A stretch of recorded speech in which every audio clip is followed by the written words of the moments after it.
আপনারা জানেন 5ই আগস্টের পরিবর্তিত পরিস্থিতিতে দেশ যখন তালবাতাল অবস্থায়, তখন একই সংকটময় মুহূর্তে দেশের দায়িত্ব ভার গ্রহণ করেছেন অন্তর্বর্তীকালীন সরকার।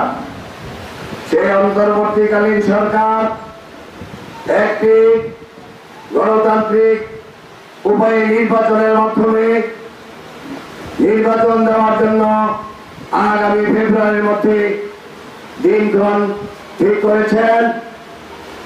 তারই অনুমতি নির্বাচন কমিশন তফসিল ঘোষণা করবেন। বন্ধুরা, আপনারা জানেন বাংলাদেশে রাজনীতি করতেছে এমন রাজনৈতিক নেতৃবৃন্দ বিভিন্ন পর্যায়ে গণসংযোগ সহ নির্বাচনের লক্ষ্যে তাদের কর্মকাণ্ড পরিচালনা করছে। তারই ধারাবাহিকতায় ব্যারিস্টার আব্দুল্লাহ মামুন পরিচয় ব্রাহ্মণপাড়ার প্রতিটি আনাচে কানাচে গণসংযোগ করে যাচ্ছেন।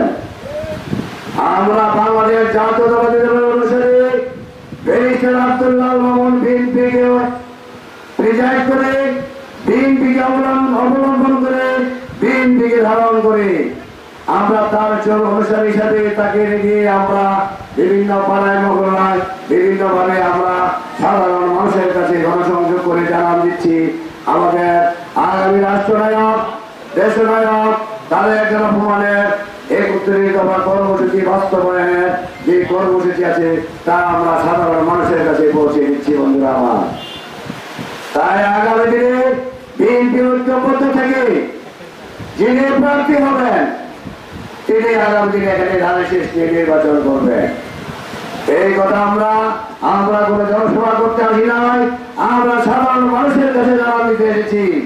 এই অবহেলিত এই নিপীড়িত জনপদের মানুষের কাছে জানানোর মতো একজনই নেতৃত্ব, তিনি হলেন ব্যারিস্টার আব্দুল্লাহ মামুন, যিনি এলাকায় নির্বাচিত হলে এদেশের সাধারণ মানুষের ভাগ্য পরিবর্তন ঘটবে। যেখানে কোনো সন্ত্রাসকে লালন করা হবে না, যেখানে কোনো অপরাজনীতিকে প্রশ্রয় দেওয়া হবে না। তাই আগামী দিনে ব্যারিস্টার আব্দুল্লাহ মামুন যদি এই জনপদ থেকে ধানের শীষ মনোনয়ন পায় তাহলে এই জাতি উপকৃত হবে, এই জনপদের মানুষ উপকৃত হবে।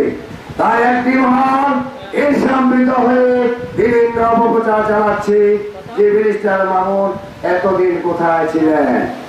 আরে ভাই, এতদিন কোথায় ছিলেন? আপনাদের তো তখন জন্মই হয় না। ব্যারিস্টার আব্দুল্লাহ মামুন সেই 96-97 সাল থেকে ধীরে ধীরে করে এই পরিচয় ব্রাহ্মণপাড়া জনপদে বিএনপি সালাম জানিয়েছেন, বিএনপির কর্মী তৈরি করেছেন। দেশের প্রেক্ষাপটে উনি রাষ্ট্রের গুরুত্বপূর্ণ প্রয়োজনে উনি দেশের জন্য বিভিন্ন অবদান রেখেছেন। আজকে যে আমরা এখানে বসে বক্তব্য দিতে পারতেছি, এই বক্তব্যটুকু ব্যারিস্টার মামুনের অবদান। কারণ ব্যারিস্টার মামুন যদি সেদিন নিরুৎসাহের হয়ে লড়াই না করতেন তাহলে আজকে আমরা কথা বলার সুযোগ পেতাম না। তাই সকলের কাছে আমার উদাত্ত আহ্বান, আপনারা বিএনপির মধ্যে ঐক্যবদ্ধ থাকবেন। ঐক্যবদ্ধ থেকে দল যাকে বাছাই করে নেবেন তিনি হবেন আগামী দিনে ধানের শীষের কান্ডারি। তাই যাকে ধানের শীষ দিবে আমরা সেই প্রার্থীকে নিয়ে আমরা ঝাঁপিয়ে পড়বো। আমাদের প্রত্যাশা দেশের এই সংকটময় মুহূর্তে জাতি যখন দিশেহারা, এদেশের যুব সমাজ যখন বিবেচনী, সেই মুহূর্তে এমন নেতৃত্বকে বিএনপি বেছে নেবেন, সেই নেতৃত্ব হল ব্যারিস্টার আব্দুল্লাহ মামুন। পরিশেষে সকলকে ধন্যবাদ জানিয়ে আপনারা কষ্ট করে আমাদের গণসংযোগে অংশগ্রহণ করেছেন এবং আমাদেরকে সময় দিয়েছেন, এই জন্য আপনাদেরকে ধন্যবাদ জানিয়ে